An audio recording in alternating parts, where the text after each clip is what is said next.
In this video, I'm going to teach you how to create a Sendgrid account.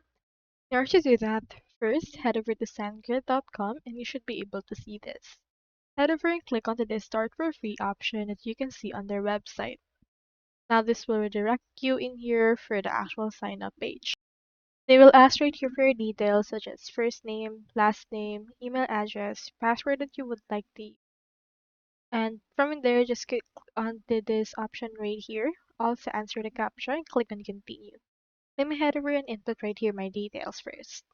You also have an option to sign up using Google. On my case, let's continue with my email.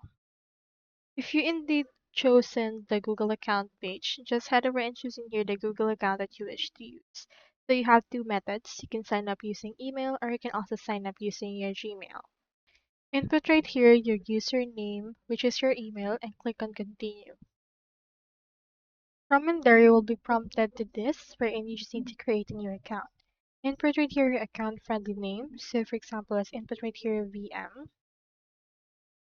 Then input right here what it will be used for, and click on continue. After you have done that, you can choose your billing country and click on this create new account option. From in there, you will be prompted to the verification gate, so just wait for this to load. Now you will be prompted into this part where you just need to input right here your username, which may be your address. This is because Twilio is actually connected to SendGrid, so you can head over and then connect them two together. And from there, prompt to click onto this continue right here in order to continue to sign up. So just head over and then create an account using this way and you would be good to go.